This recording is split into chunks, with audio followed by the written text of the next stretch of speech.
सगळ्यांचं स्वागत आहे पुन्हा एकदा आपल्या YouTube channel Pathak global study centre मध्ये। आज आपण जो काही संविधानाचा जो काही पहिला टॉपिक बघितलेला आहे, संविधान सभेची निर्मिती किंवा संविधान सभा कशी बनली हे आपण या ठिकाणी बघितलेलं होतं। आणि आज जे आहे ते पहिला टॉपिक जो आहे त्याची प्लेलिस्ट आहे जी आपल्या युट्यूब चॅनलला आहे, त्यामध्ये 5 व्हिडिओ आहेत। एका टॉपिक साठी 5 व्हिडिओ लागलेले आहेत आपल्याला। इतक्या डीप मध्ये आपण पहिला जो काही टॉपिक जो आहे तो घेतलेला आहे आणि असेच टॉपिक जे आहेत ते ह्यापुढे आपल्याला घ्यायचे।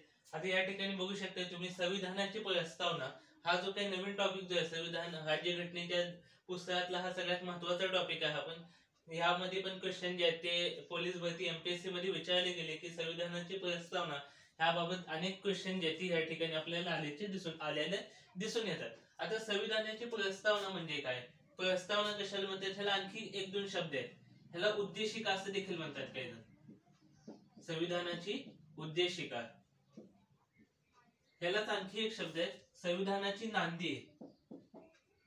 आता सगळ्यांना उद्देशिका आणि प्रस्तावना हा शब्द माहिती आहे, पण असं विचारलं गेलं की संविधानाची नांदी हे काय आहे। संविधानाची नांदी म्हणजे संविधानाची ही प्रस्तावना जी आहे हिलाच 2-3 शब्द जे आहेत या ठिकाणी आपल्याला असल्याचं दिसून येतं।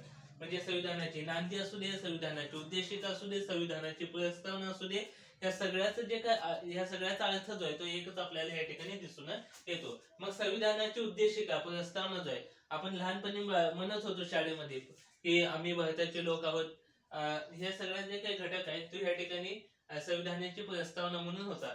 आपण पहिल्या धड्यामध्ये अभ्यासलेलं आहे की संविधानाची प्रस्तावना जी आहे ही पहिल्यांदा कधी मांडली, ही मांडली होती 13 डिसेंबर 1946 मध्ये। कोणी मांडली होती, पंडित जवाहरलाल नेहरूंनी। पंडित नेहरूंनी ही पहिल्यांदा संविधान सभेमध्ये मांडलं होतं। पंडित नेहरूंनी पहिल्यांदा एक उद्देश प्रस्ताव मांडला होता ना 13 डिसेंबर 1946 मध्ये संविधान सभेच्या पहिल्या बैठकीमध्ये। आणि हा पास कधी झाला होता, हा पास झाला होता 22 जानेवारी 1947 मध्ये। 1947 ला हा प्रस्ताव जो आहे तो पास झाला।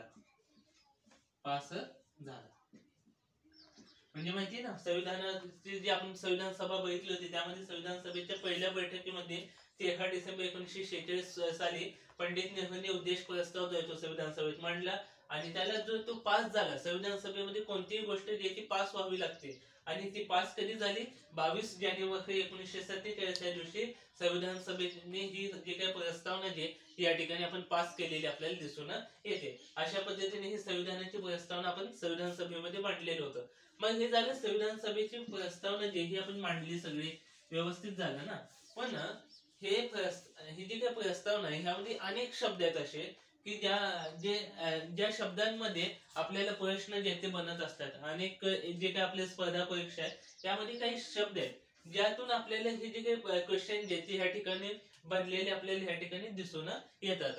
आता संविधानाची प्रस्तावना जी आहे जी पास झाली, त्यानंतर संविधानाची जी काही प्रस्तावना जी आहे त्यामध्ये एक वाक्य आहे, आम्ही भारताचे लोक आहोत। आम्ही भारताचे लोक आहोत। आम्ही भारताचे लोक हा जो काही शब्द आहे किंवा हे जे काही वाक्य आहे हे कोणत्या देशाकडून घेतलं असं विचारलं जातं। म्हणजे काय की पहिल्यांदा ही जी काही प्रस्तावना आहे संविधानामध्ये एक प्रस्तावना असावी किंवा एक संविधानामध्ये अशी एक उद्देशिक असते असं कुणी सांगितलं होतं किंवा कुठून आपल्याला समजलं की जगामध्ये पहिल्यांदा काय झालं, कोणत्या संविधानामध्ये उद्देशिका जी आहे ती स्थापन केलेली होती। अशी ही जी काही उद्देशिका आहे ही जगामध्ये पहिल्यांदा स्थापन झाली युएसएच्या घटनेमध्ये। युनायटेड स्टेट ऑफ अमेरिका जे आहे ह्याच्या घटनेमध्ये पहिल्यांदा उद्देशिका जी आहे ती या ठिकाणी आपल्याला असल्याची दिसून येते। मग उद्देशिका जी आहे ती अमेरिकेच्या घटनेमध्ये होती अशाच प्रकारची त्यांच्या देशासाठी। मग अशीच मग युएसए नंतर अनेक जगातील देशांनी आपल्या घटनेमध्ये आपल्या संविधानामध्ये उद्देशिका जी आहे ती त्या ठिकाणी लिहिली होती। तसं आपण हे जर काही शब्द आम्ही भारताचे लोक आहोत हे कुठून घेतले, हे घेतलं आपण युएसए कडून। युनायटेड स्टेट ऑफ अमेरिका जे ह्या युएसए कडून हा जो काही शब्द आहे तो घेतलेला आहे। ते लिहितात we are the people of, असं जो काही वाक्य आहे पहिल्यांदा जे काही आपल्या प्रस्तावनेमध्ये पण आहे we are the people of इतकं लिहिलंय, फक्त इंडिया शब्द नाही, त्यांचे ते युएस आहे we are the people of USA म्हणतात ते। आणि आपण काय म्हणतो we are the people of India, असं आपण जे म्हणतो आम्ही भारताचे लोक आहोत, अशा पद्धतीचं हे जे काही असं विचारलं गेलं क्वेश्चन मध्ये की आम्ही भारताचे लोक, हा हे जे काही वाक्य आहे प्रस्तावनेमधलं हे कोणत्या देशाकडून घेतलेलं आहे, हे जे काही हे USA कडून आपल्याला घेतल्याचं दिसून येतं. हा क्वेश्चन पहिल्यांदा समजला. त्यासोबत मग आता हे कळलं संविधानाची प्रस्तावना, उद्देशिका, नांदी हे सगळ्या घटक जो आहे तो एकच झाला. मग आता संविधानाची उद्देशिका झाली, प्रस्तावना असेल, नांदी असेल, हा सगळा एकच घटक जो आहे तो आपल्याला असल्याचं दिसून येतो. मग ह्यामध्ये काही आता संविधानाची जी काही प्रस्तावना आहे त्यातून आपल्याला 4 गोष्टी समजतात. एक म्हणजे संविधानाचे कोणते 4 घटक जे ते ह्यातून सिद्ध होतात किंवा काय समजतं आपल्याला संविधानाची प्रस्तावना जी आहे यातून आपल्याला काय समजतं. एक समजतं संविधानाचे प्राधिकार. काय समजतं पहिल्यांदा संविधानाचे प्राधिकार समजतं. त्यासोबत आपल्याला समजतं संविधानाचा उद्देश. संविधानाचा उद्देश जो आहे तो या ठिकाणी समजतो.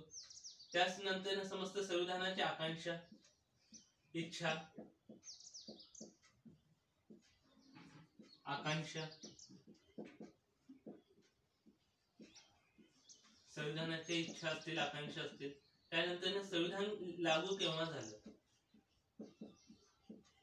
किंवा संविधान कधी स्वीकारलं गेलं, संविधान स्वीकारण्याचा दिनांक, स्वीकारलं कधी, हे सगळे हे 4ही घटक जे ते आपल्याला समजतं. हे म्हणजे प्रस्तावनेतून. म्हणजे संविधानाचा प्राधिकार, संविधानाचा उद्देश काय, संविधानाची आकांक्षा काय, संविधान स्वीकारलं कधी, हे सगळं घटक जे ते आपल्याला ह्या एका प्रस्तावनेतून समजतं. मग हे कसं समजतात काय आहे की संविधानाचे पहिले एक एक घटक आपण समजून घेऊया. आता संविधानाचा प्राधिकार म्हणजे काय, प्राधिकार म्हणजे काय, हे प्राधिकार म्हणा किंवा ह्याला थोडक्यात आपल्या भाषेत काय म्हणतो आपण, अधिकार, हक्क. संविधानाचा अधिकार काय किंवा संविधानाला हे जे काही अधिकार आहेत ते कोणी दिले, म्हणजे संविधान स्वतः सांगतं की मला जे जे काही अधिकार मिळालेले आहेत ते कोणाकडून मिळाले ते सांगतं ते संविधानाला. आता आपण काय म्हणतोय, एखादा व्यक्ती असेल की तुला कोणी अधिकार दिला ह्या गोष्टी करण्यासाठी, तसं संविधानाला अधिकार कोणी दिला तर संविधान सांगतं, स्वतः संविधान सांगतं की मला जे काही प्राधिकार मिळालेले आहेत किंवा संविधानाला जे काही अधिकार मिळाले त्याचा जो काही स्रोत आहे, त्याचा जो काही सोर्स आहे तो आहे भारतीय जनता. ते आहे भारतीय, आपण इंडियन जनता जे भारतीय जनता जे हे संविधानाचा प्राधिकार असल्याचं मानलं जातं. म्हणजे जे काही संविधानाला हक्क मिळालेले, संविधानाची एवढी जी काही ताकद आहे ती ताकद संविधानाला मिळाली कुठून, हे संविधानाला मिळालं भारतीय जनतेने ह्या गोष्टी ज्या ते दिलेल्या आहेत. त्यामुळे आणि त्यासोबत आता हे कळलं संविधानाचे प्राधिकार असं विचारलं जाते की संविधानाच्या प्राधिकाराचा स्रोत नेमका कोणता खालीलपैकी, तर भारतीय जनता जे ही संविधानाच्या प्राधिकाराचा स्रोत जे आहे या ठिकाणी आपल्याला असल्याचं दिसून येते. ही गोष्ट व्यवस्थित समजून घ्या. त्यासोबत संविधानाचा उद्देश काय आहे, म्हणजे संविधानाचा जे काही उद्देश आहे ह्या पण गोष्टी माहिती पाहिजे. पहिल्या सार्वभौम, हे शब्द तुम्ही संविधानाच्या प्रस्तावनेमध्ये दिसून येतात. सार्वभौम आहे, त्यानंतर समाजवाद आहे, त्यासोबत धर्मनिरपेक्ष आहे, धर्मनिरपेक्ष, सार्वभौम, समाजवाद, धर्मनिरपेक्ष, लोकशाही आहे, लोकशाही, आणि एक आहे गणराज्य. गणराज्य जे हे देखील संविधानाचा उद्देश आहे. मग खाली ऑप्शन असतात की संविधानाची जी काही प्रस्तावना आहे ह्यामध्ये हे जे काही घटक जे हे काय आहेत संविधानाचा, हे संविधानाचे उद्देश आपल्याला ह्या ठिकाणी असल्याचे दिसून येतात. किंवा खालीलपैकी संविधानाचा उद्देश काय आहे, मग सार्वभौम, समाजवाद, धर्मनिरपेक्ष, लोकशाही आणि गणराज्य हे संविधानाचा उद्देश जो आहे या ठिकाणी आपल्याला दिसून येतो. मग संविधानाच्या आकांक्षा काय, संविधानाच्या आकांक्षा काय हे देखील माहिती पाहिजे ना. संविधानाचा उद्देश माहिती झाला, आकांक्षा काय, एक आहे न्याय, न्याय सगळ्यांनाच माहिती, न्याय, त्यासोबत स्वातंत्र्य, त्यासोबत इकडे आहे समानता, न्याय, स्वातंत्र्य, समानता, त्यासोबत खाली घेतो मी बंधुता. न्याय असेल, स्वातंत्र्य असेल, समानता असेल, बंधुता असेल आणि एकात्मता किंवा एकात्मता. एकात्मता जो आहे तो ह्या ठिकाणी आपल्याला दिसून येतो. म्हणजे काय, संविधानाचा प्राधिकार कोण आहे, संविधानाची ताकद कोण आहे, जनता ही संविधानाची ताकद आहे आपल्या. संविधानाचा उद्देश काय आपल्या, सार्वभौम समाजवाद, धर्मनिरपेक्ष लोकशाही आणि गणराज्य घडवण्याचा आपण म्हणतो ना, हे जो काही हे सगळं काय संविधानाचा उद्देश आहे की ह्या सगळ्या गोष्टी देशामध्ये असायला पाहिजे. हे संविधानाचा आपला उद्देश आहे. संविधानाची आकांक्षा काय, इच्छा काय, की न्याय, स्वातंत्र्य, समानता, बंधुता आणि एकात्मता जे हे संविधानाचं इच्छा आहेत आपल्या, की आकांक्षा आहेत की सगळ्यांना न्याय, समानता असावी देशामध्ये, सगळ्यांना न्याय व्यवस्थित मिळावा, सगळे स्वतंत्र असावे, त्यांच्यामध्ये बंधुभाव असावा, एकात्मता असावी. हे सगळे काय, हे संविधानाच्या आकांक्षाची इच्छा आहेत जे सगळ्याच भारतीय जनतेच्या देखील ह्याच इच्छा आपल्याला दिसून येतात. मग संविधान स्वीकारलं कधी, आपण म्हणतो ना 26 नोव्हेंबर 1949 रोजी हे संविधानाची प्रत आपण स्वतःच प्रत अर्पण करीत आहोत. म्हणजे आपण स्वतःला ही जी काही ही गोष्ट जी आहे, हे संविधान जे आहे ते आम्ही स्वतःहून स्वीकारलेलं आहे असं आपण म्हटलेलं आहे. आणि हे संविधानाच्या प्रस्तावनेमध्ये पण आहे. कधी, 26 नोव्हेंबर 1949 असं विचारलं गेलं की संविधान कधी स्वीकारलं, तर 26 नोव्हेंबर 1949 हा जो काही दिवस आहे याचा उल्लेख देखील संविधानाच्या प्रस्तावनेच्या शेवटच्या 1-2 ओळीमध्ये जो आहे तो दिसून येतो. मग ह्या सगळ्या गोष्टी ज्या ते ह्या ठिकाणी आपल्याला अभ्यासायच्या आहेत. मग एक कळलं काय सांगितलं या ठिकाणी मी, संविधानाचे प्राधिकार किंवा संविधानाचा अधिकार काय, भारतीय जनता जी आहे ती संविधानाची ताकद आहे. संविधानाचा उद्देश काय, सार्वभौम समाजवाद, धर्मनिरपेक्ष लोकशाही, गणराज्य हे जे संविधानाचा उद्देश आहे. संविधानाची आकांक्षा काय, इच्छा काय संविधानाच्या, जे की सगळे भारतीय लोकांच्या जनतेची इच्छा आहेत, न्याय आहे, स्वातंत्र्य, समानता, बंधुता आणि एकात्मता जे हे संविधानाच्या इच्छा आकांक्षा आहेत. आणि संविधान स्वीकारलं कधी, संविधान आपण एक्सेप्ट कधी केलं, आपल्या ते लागू आपण एक्सेप्ट केलं होतं 26 नोव्हेंबर 1949 या दिवशी आपण संविधान जे आहे ते ह्या ठिकाणी स्वीकारल्याचं आपल्याला दिसून येतं. आणि ही तारीख जी आहे, हा जो काही दिनांक आहे हा देखील संविधानाच्या प्रस्तावनेमध्ये आपल्याला दिसून येतो. आता ह्याच गोष्टी ज्या आहेत त्या आपल्याला ह्या पाठामध्ये, ह्या भागामध्ये आपल्याला अभ्यासायचे आहेत. ह्याचे पण 1-2 भाग बनतील आपले, एका भागात एवढं डीप मध्ये होत नाही. त्यामुळे व्यवस्थित आपल्याला डीप मध्ये जायचं आहे. नुसता व्हिडिओ बनवून काही उपयोग नाही, तो व्यवस्थित मुलांना समजायला पाहिजे.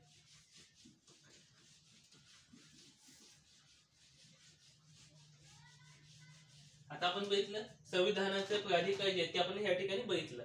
आता संविधान मी सांगितलं, संविधानाची प्रस्तावनेमधले आम्ही भारताचे लोक आहोत हा शब्द आपण युएसच्या घटनेतून घेतलेला आहे. अमेरिकेच्या घटनेतून, USA United state of America याच्या घटनेतून आपण घेतलेला आहे. आणि त्यासोबत मला एक सांगा, आता ही प्रस्तावना काय आहे, प्रस्तावनेची आवश्यकता काय होती. संपूर्ण जे काही संविधान आहे, आता एखाद्या देशाचं एवढं मोठं संविधान, आपलं किती मोठं संविधान आहे, 395 कलमे आधीच्या काळी ज्यावेळेस घटना अस्तित्वात आली होती, 395 कलमे, 8 अनुसूची, 22 विभाग, त्यासोबत एक प्रस्तावना त्या ठिकाणी होती. मग इतकं सगळं संविधान जे आहे ते दररोज वाचणं शक्य आहे का, नाही. मग संविधानाचं जे काही संविधान जे आहे आपलं, ह्याचं थोडक्यात सारांश, थोडक्यात काय आहे तुझं, थोडक्यात सारांश जो आहे ह्याला काय म्हणतात, संविधान हेच जो आहे हे प्रस्तावना आहे. उद्देशिका आहे, नांदी आहे. प्रस्तावना, नांदी, उद्देशिका एकच. संविधानाचा जो काही सारांश जो आहे तो म्हणजे आपली संविधानाची उद्देशिका जी आहे ह्या ठिकाणी दिसून येते. मग एक व्यक्ती आहे, त्यांचं नाव आहे नानी पालखीवाला. नानी पालखीवाला, काय नाव आहे त्यांचं, नानी पालखीवाला. आता हे नानी पालखीवाले ह्या व्यक्तीने काय म्हटलेलं आहे, म्हणजे कोणी काय म्हटलं असं येतो ना क्वेश्चन, की संविधानाच्या प्रस्तावनेबद्दल कोण कोण व्यक्तीने काय काय म्हटलेलं आहे. मग नानी पालखीवाले यांनी काय म्हटलं, की प्रस्तावना जी आहे, संविधानाची उद्देशिका जी आहे हे संविधानाचं ओळखपत्र आहे म्हटलं. काय म्हटले, हे संविधानाचं काय, हे संविधान म्हणजे उद्देशिका म्हणजे संविधानाचं ओळखपत्र, आयडेंटिटी कार्ड म्हणतो ना आपण कॉलेजमध्ये, शाळेमध्ये घातलेलं आहे. तसंच हे संविधानाचं ओळखपत्र, आयडेंटिटी कार्ड आहे असं कोणी म्हटलं तर हे नानी पालखीवाले ह्या व्यक्तींनी म्हटलेलं आहे, की प्रस्तावना जी आहे, उद्देशिका जी आहे हे संविधानाचं ओळखपत्र आहे असं कोणी म्हटलं, आयडेंटिटी कार्ड आहे असं कोणी म्हटलं, हे म्हटलेलं आहे नानी पालखीवाले या व्यक्तींनी. कळलं, इतकं समजलं. आता आपण बघूया की जे आपण बघितले ना आता इतके मोठमोठे जे काही शब्द आहेत, सार्वभौम समाजवाद, धर्मनिरपेक्ष लोकशाही, गणराज्य, ह्याचा मिनिंग माहिती पाहिजे. नुसते हे आपण शब्द माहिती आहेत पण ह्याचा अर्थ काय, ऍक्च्युअली ह्याचं काय आहे, कशा काय म्हणतो, काय सार्वभौम म्हणजे काय, समाजवाद म्हणजे काय, धर्मनिरपेक्ष म्हणजे काय, या सगळ्या गोष्टीचे जे काही ह्या गोष्टी जे आहेत ते आपल्याला ह्या ठिकाणी बघायच्या आहेत. आता पहिला जो आपण वाचला तो म्हणजे सार्वभौम, पहिला ना, हा पहिला शब्द आपण बघितला. सार्वभौम म्हणजे काय? आता सार्वभौमिक देश, आता आपला देश जो आहे तो कसा आहे, सार्वभौमिक देश आहे. म्हणजे काय सार्वभौम म्हणजे काय, की असा देश किंवा अशी व्यक्ती ज्याच्यावरती कोणत्याही अन्य देशाची किंवा शक्तीचं वर्चस्व नाही, त्याला सार्वभौमिक असं म्हणतो. आता आपण 1947च्या आधी ब्रिटिशांचं अस्तित्व किंवा ब्रिटिशांचं नियंत्रण आपल्या आपल्या देशावरती होतं. मग त्यामुळे आपला देश सार्वभौमिक नव्हता त्यावेळेस. पण 1947च्या नंतर ज्यावेळेस घटना अस्तित्वात आली त्यावेळेस आपला देश जो आहे या देशावरती कोणत्याही अन्य देशाचं वर्चस्व नाही. म्हणजे काय थोडक्यात सांगतो की एखादा देश आहे, समजा हा एखादा देश आहे आणि हा पण एखादा देश आहे. समजा ह्याचं नाव ठेवलं आपण XYZ आणि हा देश आहे ABC नावाचा. मग हा दोन्हीही वेगवेगळे देश आहेत. पण आता काय झाले, XYZ नावाचा जो काही देश आहे ह्याचं वर्चस्व ह्या देशावरती आहे. हा काय करतो, XYZ जसं सांगेल तसा हा ABC नावाचा हा जो काही आहे देश जो आहे हा आता सध्याला वागत आहे. पण नंतर काय झालं, इतर काही आंदोलन झाले असतील, काय झालं असेल आणि ह्यांची सत्ता जी हे संपुष्टात आली आणि हा देश तो पूर्णतः वेगळा झाला. म्हणजे हा देश कसा झाला, तर सार्वभौम जो आहे तो आपल्याला झाल्याचं दिसून येतो या ठिकाणी. तसं आपल्याही झालं. आपल्या 1947च्या आधी ब्रिटिशांचं वर्चस्व होतं. म्हणजे थोडक्यात युकेचं युनायटेड किंगडम याचं वर्चस्व आपल्यामध्ये होतं, ब्रिटनचं वर्चस्व होतं. पण 1947च्या नंतर ज्यावेळेस घटना अस्तित्वात आली त्यावेळेस आपला जो काही देश आहे त्याच्यावरती कोणत्याही अन्य देशाचं किंवा शक्तीचं, शक्ती म्हणजे ताकद नाही, शक्ती म्हणजे कोणतीही शक्ती आहे, मग ती सैन्य शक्ती असेल किंवा अन्य कोणतीही शक्ती असेल, अशा कोणत्याही शक्तीचं वर्चस्व आपल्या देशामध्ये नाही आता सध्याला. त्यामुळे आपला देश कसा सार्वभौम आहे. म्हणजे थोडक्यात काय, कोणत्याही अन्य देशाचं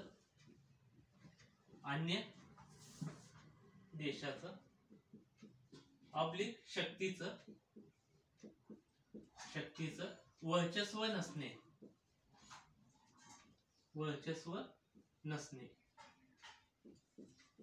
कळलं.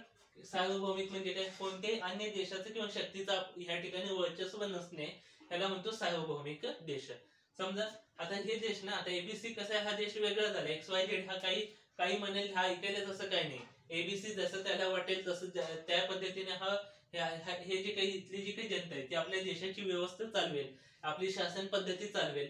XYZ चा काही संबंध नाही ह्या ठिकाणी. तसं आपलाही देश जो आहे तो आपल्याला जसं वाटेल, आपल्या संविधानामध्ये ज्या गोष्टी लिहिलेल्या आहेत किंवा आपल्याला आपल्या जनतेला जे जसं वाटेल त्या पद्धतीने आपण जो काही आपला देश आता चालतो. आता युकेने काय सांगितलं तो आपल्याला लागू होईलच का? जसं की आता युकेने एखाद्या देशाने आपल्याला सांगितलं, भले ते युनायटेड नेशन का असेना किंवा जागतिक WTO वर्ल्ड ट्रेड ऑर्गनायझेशन असेल किंवा WHO वर्ल्ड हेल्थ ऑर्गनायझेशन असेल, जागतिक व्यापार संघटना असेल किंवा जागतिक कोणत्याही लेवलची संघटना असेल, त्यांनी जसं सांगेल तसं आपला देश चालतो का? नाही. आपला देश चालतो आपल्या देशाच्या संविधानानुसार. का? त्या संविधानाची ताकदच काय, जनता जी आहे, भारतीय जनता जी आहे त्या संविधानाची ताकद आहे. म्हणजे काय, जनता जी आहे ते जनतेने लिहिलेल्या आहे हे सगळ्या गोष्टी आणि जनतेचं राज्य आहे या ठिकाणी. आता कोणत्याही देशाची सत्ता नाही किंवा कोणत्याही सैन्य शक्तीची सत्ता जी आहे ती ह्या देशात नाही. आपल्या देशात या ठिकाणी आता जनतेची सत्ता जी आहे ती ह्या ठिकाणी स्थापन झालेली आहे. त्यामुळे कोणी असो वर्ल्ड बँक असेल, काही ऐकायचं नाही कोणाचंही. आपण ऐकायचं फक्त आपल्या संविधानाचं किंवा आपल्या जनतेने जे सांगितलेलं आहे त्या गोष्टीनुसार आपला देश चालेल. आणि त्यामुळे आपल्या देशावरती कोणी दबाव टाकू शकत नाही, काही नाही. मग आपल्या देशातील अंतर्गत आणि बाह्य जे काही डिसिजन आहेत, निर्णय जे आहेत ते घेण्यासाठी देखील आपण स्वतंत्र आहोत. आपल्याला देशाला जे वाटेल ते आपण अंतर्गत गोष्टी घडवून आणू शकतो किंवा बाह्य गोष्टी ज्या ते देखील आपण करू शकतो. आपल्याला कोणत्याही संघटनेला किंवा कोणत्याही अन्य देशांना विचारण्याचं काहीही आपल्याला बंधन नाही तसं. त्यामुळे आपल्याला जसं वाटेल तसं आपला देश चालेल. त्यामुळे आपला जो काही देश आहे हा सार्वभौमिक देश आहे असं आपण म्हणतो. म्हणजे थोडक्यात काही कोणत्याही अन्य देशाचं किंवा शक्तीचं वर्चस्व नसणे म्हणजे याला सार्वभौम असं म्हणतो. कळली पहिली व्याख्या व्यवस्थितपणे, सार्वभौम कशाला म्हणतात. आता आणखी एक शब्द आहे सार्वभौम, नंतर आपण म्हणतो समाजवाद. काय हा आहे समाजवाद.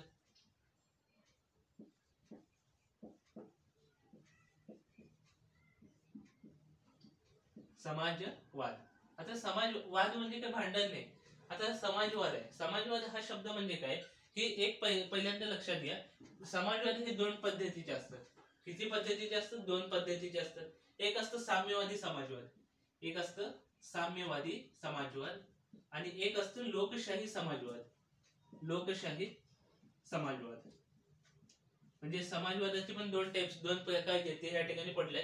एक समाजवाद म्हणजे काय, एक असतो साम्यवादी समाजवाद असतो आणि एक असतो लोकशाही समाजवाद. आपल्याला लक्षात येतं आपला देश कसा लोकशाही, म्हणून आपल्या देशात कोणता समाजवाद असेल? आपल्या देशामध्ये लोकशाही समाजवाद जो आहे तो ह्या ठिकाणी आहे. मग साम्यवादी समाजवाद म्हणजे काय आणि लोकशाही समाजवाद म्हणजे काय?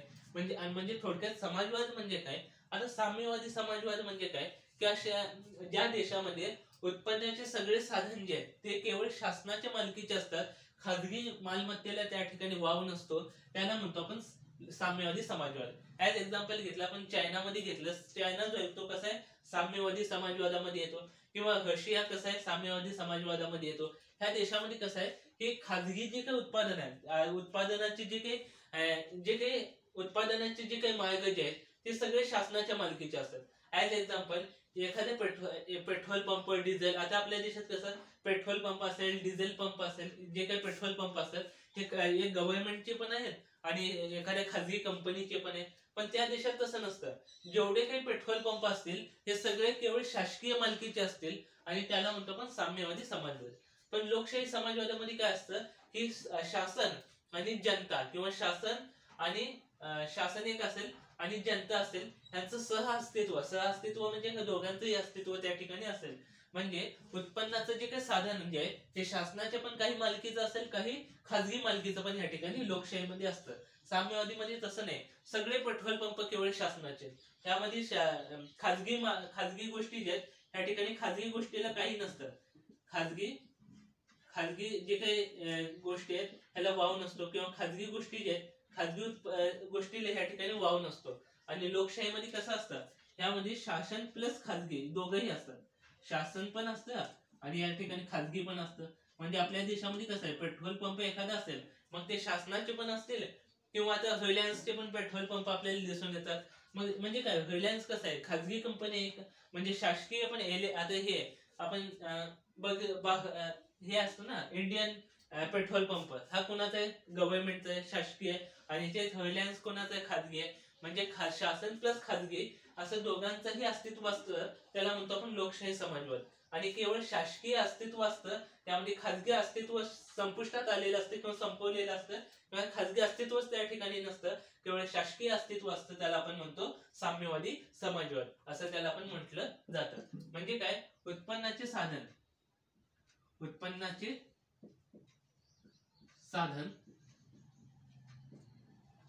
कोणाच्या मालकीचे आहेत?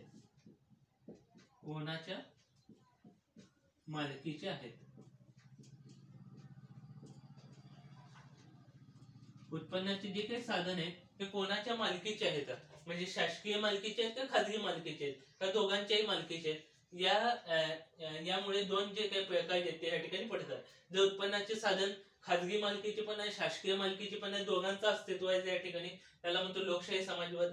आणि केवळ शासकीय अस्तित्व त्या ठिकाणी असेल, म्हणजे उत्पन्नाचे जेवढे काही साधन आहेत केवळ शासकीय मालकीचे असतील, तर त्याला आपण काय म्हणतो, खाजगी किंवा साम्यवादी समाजवाद असं त्याला म्हणतो. समाजवाद कळलं. आता पहिल्यांदा एक सांगतो की समाजवाद हा जो काही शब्द आहे तो मूळ प्रस्तावनेमध्ये नव्हता. म्हणजे ज्यावेळेस आपली प्रस्तावना बनली होती त्यावेळेस हा समाजवाद हा शब्द त्यामध्ये नव्हता. तो मग कधी आला हा शब्द, म्हणजे हा जो काही समाजवाद हा शब्द जो आहे हा कधी आला, आपल्या घटनेमध्ये कधी आला, किंवा आपल्या प्रस्तावनेमध्ये ह्याला कधी ह्याचं दाखल केलं ह्याला, ती म्हणजे 42वी घटना दुरुस्ती. 42वी घटना दुरुस्ती. आता ही 42वी घटना दुरुस्ती कधी झाली? ही झाली 1976. 42वी घटना दुरुस्ती 1976 केली होती. इंदिरा गांधी यांचा कालखंड होता या ठिकाणी. आणि 42वी घटना दुरुस्ती 1976 आपली झाली. आणि त्यावेळेस समाजवाद हा जो काही शब्द आहे तो मूळ आपल्या जी काही प्रस्तावना जी आहे ती या ठिकाणी ह्यामध्ये लिहिला गेला. याआधी समाजवाद हा शब्द नव्हता आपला. मग असंही विचारलं जातं की आपला समाजवाद हा गांधीवादी समाजवाद आहे का? म्हणजे आपला समाजवाद हा लोकशाही पण आहे, काही काही वेळेला ऑप्शन म्हणून एक शब्द आहे, याला गांधीवादी समाजवाद असं पण म्हणतो आपण. आता काही क्वेश्चन पेपर मध्ये काही लोकशाही समाजवाद यायचंच नाही, असं येईल साम्यवादी समाजवाद आणि गांधीवादी समाजवाद. गांधीवादी समाजवाद म्हणजे काय, लोकशाही समाजवाद हे समजायला पाहिजे आपल्याला, की साम्यवादी समाजवाद हा वेगळा आहे आणि लोकशाही समाजवाद आणि गांधीवादी समाजवाद जो आहे तो ह्या ठिकाणी दोन्ही एकच शब्द जे आहेत किंवा एकाच अर्थाने जे आहेत ते ह्या ठिकाणी वापरले जातात. आणि हे साम्य समाजवाद हा शब्द कधी आला प्रस्तावनेमध्ये, 42वी घटना 1976 ने हा शब्द जो आहे तो ह्या ठिकाणी प्रस्तावनेमध्ये समाजवाद हा शब्द जो आहे तो लिहिला गेला. आणि आपल्या देशामध्ये कसा आहे, लोकशाही समाजवाद किंवा गांधीवादी समाजवाद आपल्या देशात आहे, साम्यवादी समाजवाद आपल्या देशात नाही. हा समाजवादाचा हा मुद्दा समजला. आता पुढचा मुद्दा आपण बघूया. आता हे दोन्ही पुसतो, म्हणजे सार्वभौम पण पुसतो आणि समाजवाद पण त्या ठिकाणी पुसतो. म्हणजे सार्वभौम समजलं, समाजवाद समजलं. आता एक नवीन एक शब्द आहे, त्याला म्हणतो आपण धर्मनिरपेक्ष. धर्मनिरपेक्ष, सार्वभौम, समाजवाद, धर्मनिरपेक्ष.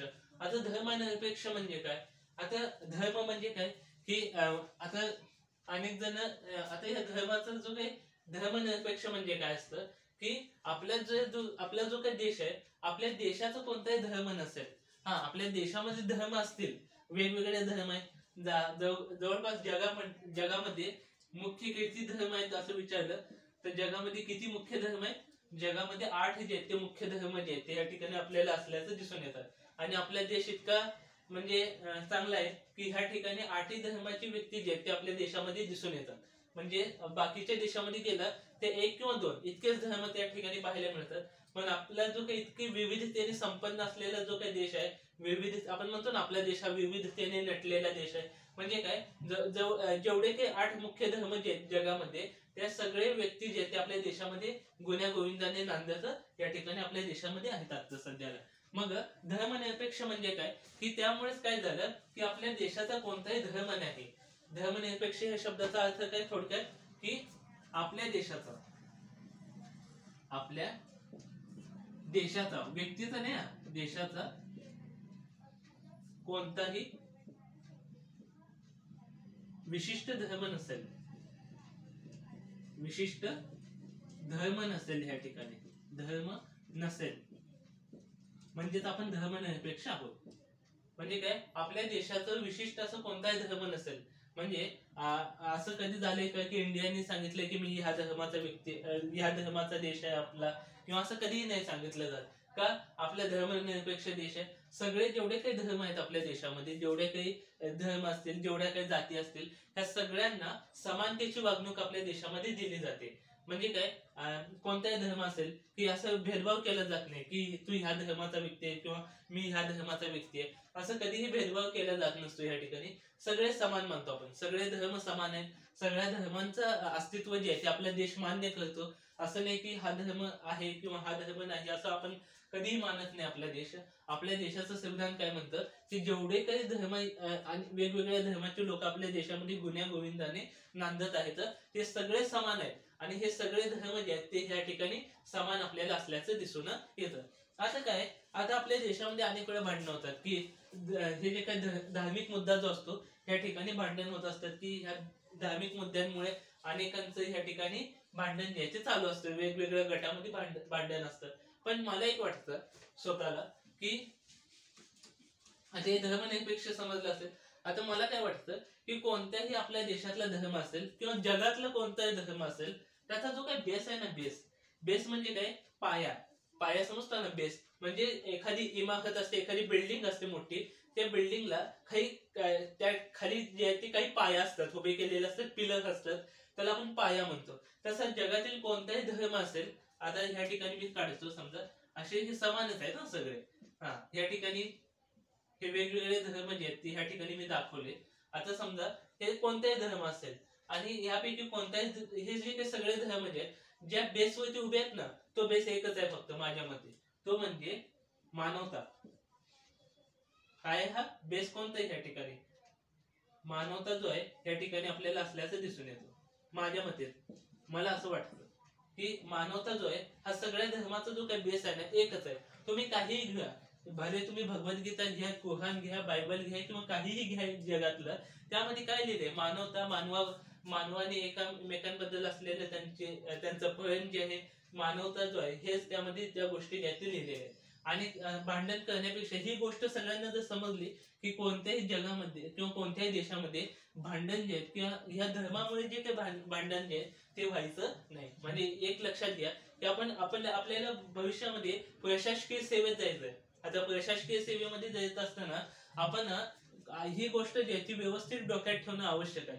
का? आपल्याला देश व्यवस्थित चालवायचा आहे आणि देश चालवत असताना देशामध्ये शांतता असणं, देशाचं अस्तित्व टिकवून ठेवणं आपल्याला खूप आवश्यक आहे. आणि देशाचं अस्तित्व तेव्हा टिकेल ज्यावेळेस ही मानवता टिकून असेल.